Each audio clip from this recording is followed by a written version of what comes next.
মৌরলা মাছ আর কি আছে?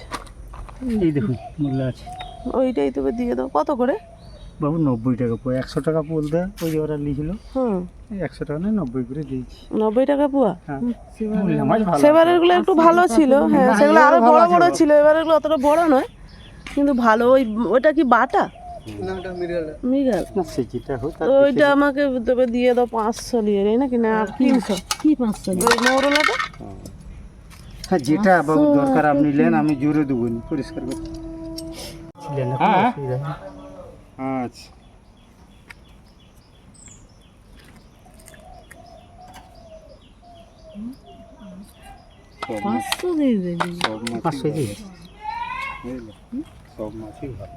না মাছ খারাপ নেই, মাছ ভালো। হ্যাঁ বাবু 500 দিয়ে দেবো আমি। না না কিন্তু পেটটা ঝুলে গেছে। হ্যাঁ, ওই কার্টুন না আমি আছি। এটা 350 মতো হবে, দিয়ে দেবো। কি জানি মৃগেল পুকুরে জাল দেওয়া মাছ নিয়ে নেই, হ্যাঁ ঝাল রান্না করবো। 500 ভেজে দেবো। মূল্য মাছ দিয়ে দিচ্ছে না, মূল্যা মাছ আর দরকার নেই। 350 আছে, দিয়ে দেবো। ওগুলো বাঁচতে হবে আবার তখন ধরে। হ্যাঁ 200 করে দেবে। আর মূল্যটা তো ওই তো বললাম আপনাকে, ছোটটা 200 করে। মাছটা ভালো আছে, দিয়ে যান তাহলে 20 দিনের। আপনারা তো দেখলেন মাছ নিলাম।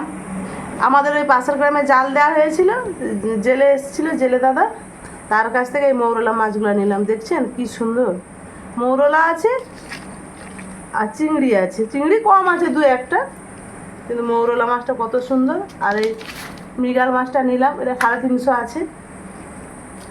আর আজকে এই মাছের ঝাল করব। আর দিদিমণি সুজনি শাক এসেছিল সকাল 5:30টার সময়, নিয়ে এসেছিল একজন। দিদিমণি সুজনি শাক কিনে রেখেছে, সুজনি শাকের ভাজা করব।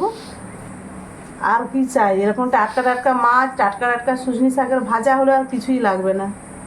এই মাছগুলো ওকে বেছে নেই, বড়গুলা আলাদা করে বেছে নেব।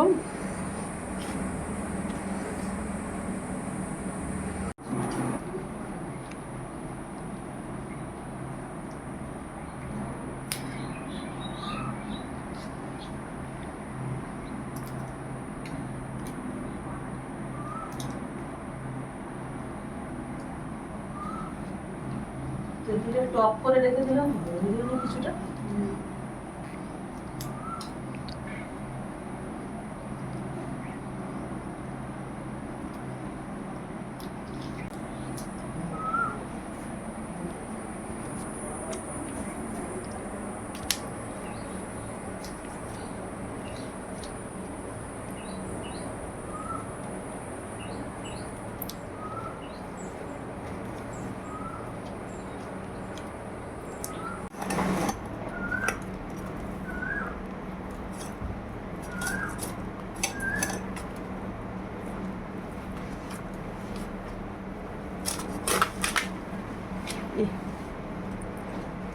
মাছটার তেলটা কি বাজে।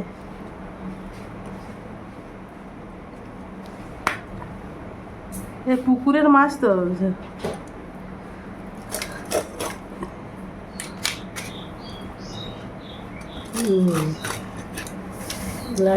ঘুরাইতে হবে। আজ টুসি নেই, আজকে টুসি নেই।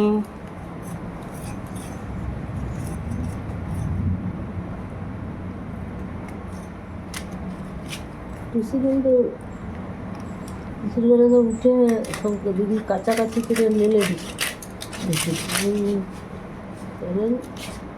সব শুকাইলে তুলে দিয়ে যাবে।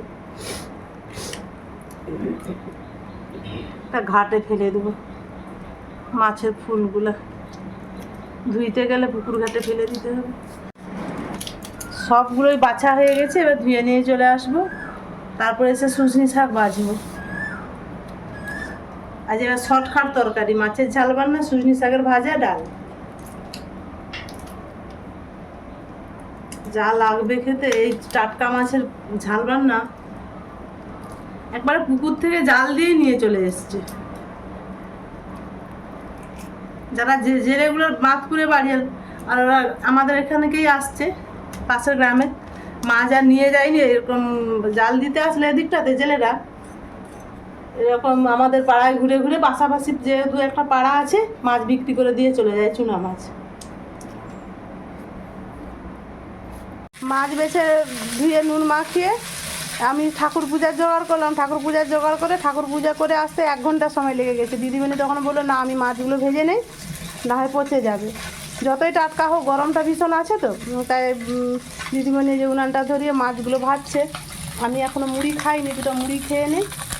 দিদিমণি মাছগুলো ভাজছে, ভাজুক, এসে রান্না করব।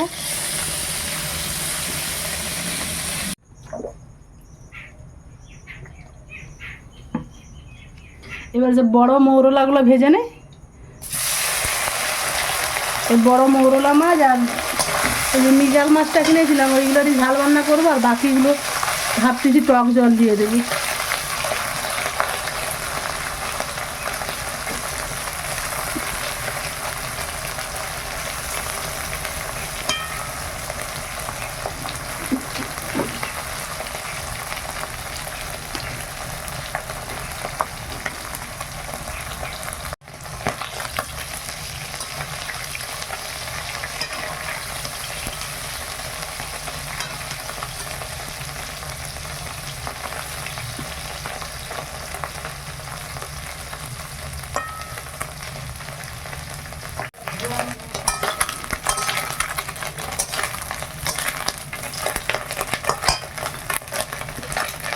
মাছটা ভাজা হয়ে গেছে, তুলে নিই।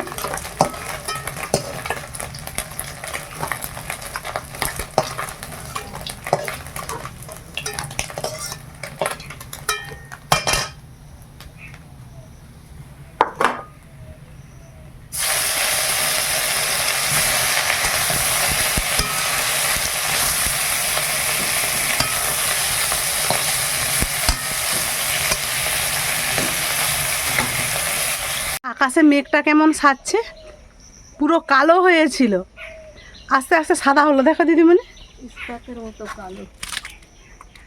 ইস্পাতের মতো কালো, দেখলাম তো সাদা হয়ে গেল। জ্বালানিগুলো বয়ে নিচ্ছে। কালকে দিদিমণি এই জ্বালানিগুলো সব দেয়াল ধারে রাখছিল, যেভাবে মেঘ সাজছে বৃষ্টি আসতে পারে। এই বস্তায় বস্তায় সব ভরে রাখছে। ও জ্বালানিগুলো আমাদের যে নতুন ঘরটা হয়েছে সেইখানে নিয়ে যাচ্ছে, নাহলে তো সব ভিজে যাবে। রান্নাঘরে অনেকগুলো নেওয়া হয়েছে, কিন্তু রান্নাঘরে আর রাখার জায়গা নেই। এটা দিয়ে গেলে তো ভালো। ও তুমি এটা দিয়ে যাচ্ছ, ওটা দিয়ে আসছো।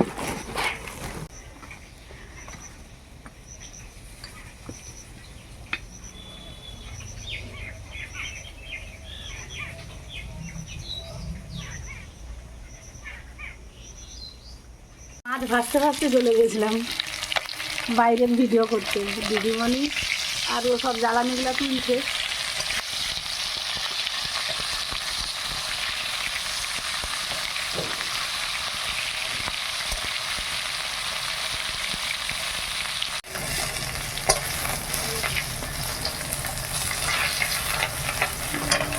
মাছটা ভাজা হয়ে গেছে, তুলে নেই।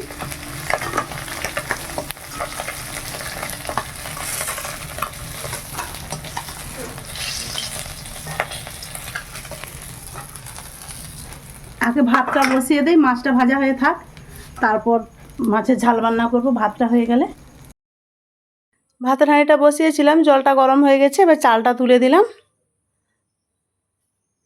ভাতটা হতে থাক, ততক্ষণকে আমি শাকটা বাছতে যাব। দিদিমণি গেছে, দিদিমণি আমি দুজনে মিলে শাকটা বেছে নেব।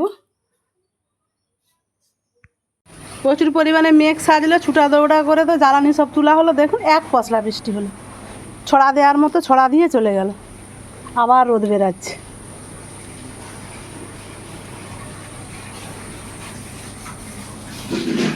দিদিমণি আমি শাকগুলো বেছে নেই।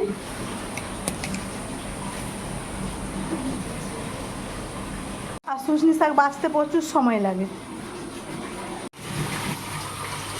আমার কপালটা এত ভালো, বরমশাই সব দিন জল ধরে নেয়, আমার কোনো দিন জল ধরতে দেয়নি। সরাসরি যে জলটা উঠে আসে সাবমার্সিবল চালে, সেখান থেকে ও সারাদিনে 2 বার জল ধরে নেয়, ঠান্ডা জল। এগুলো বাছা হয়ে গেছে, এবারে কেটে নিতে হবে ছোট ছোট করে। শাকগুলো অনেক বড় বড়, কাটতে হবে একটু বটিতে।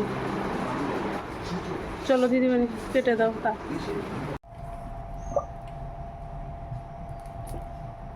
এইবার মাছের ঝাল রান্নাটা করে নেব। ভাত হয়ে গেছে, ভাতে হয়ে যেতে ফ্যান ঝেড়ে দিয়ে শাক তো বেছে নিয়ে আসলাম। এবার মাছের ঝাল রান্নাটা করে তারপরে শাকটা ভাজবো। ডালটা গ্যাসে করে নিয়েছি। তেলটা গরম হয়ে গেছে, এবারে তেলে পেঁয়াজটা দিয়ে দিলাম। পেঁয়াজটা একটু ভালো করে ভেজে নিই।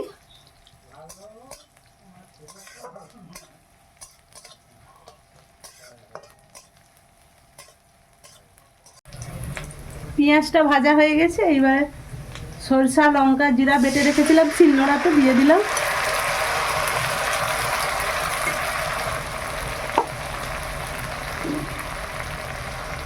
হলুদ দিলাম।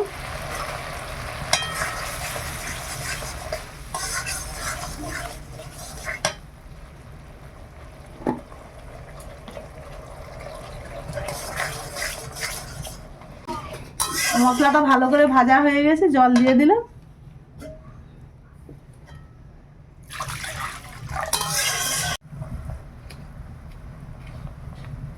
কম করে একটু লবণ দিলাম।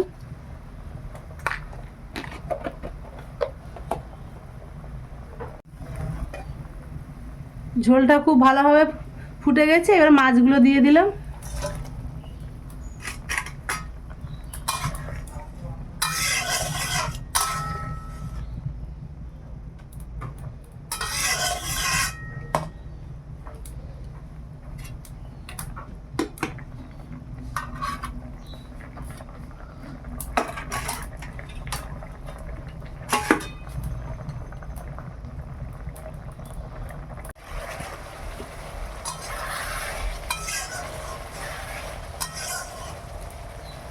ঝাল রান্নাটা খুব সুন্দর হয়ে গেছে, এবার নামিয়ে নেই।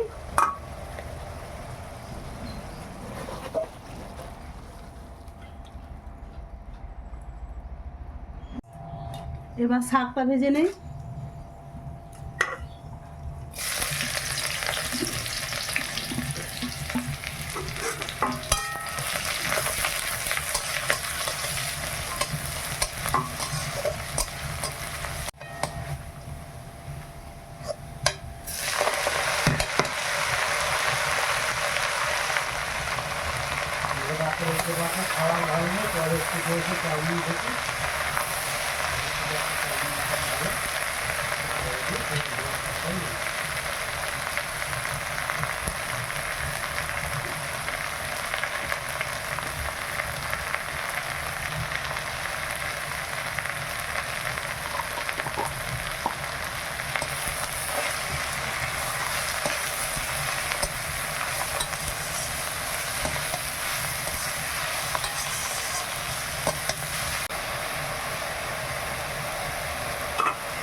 শাকটা ভাজা হয়ে গেছে, এবার নামিয়ে নিই।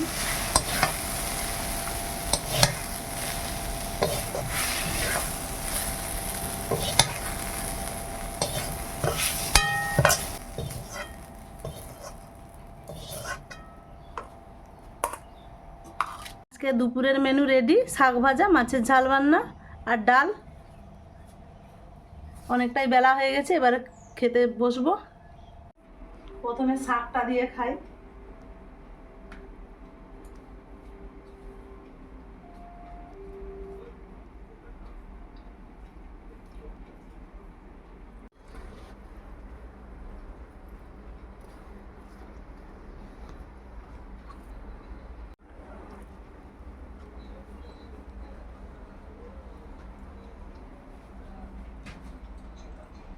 না গো, শাকটা ছেলেটা ভালো দিয়ে গেছে।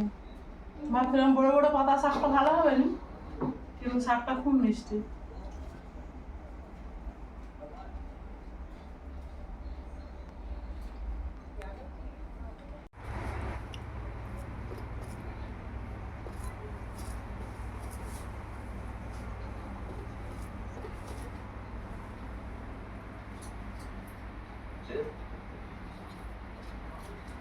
দারুণ লাগছে মাছের ঝাল রান্না।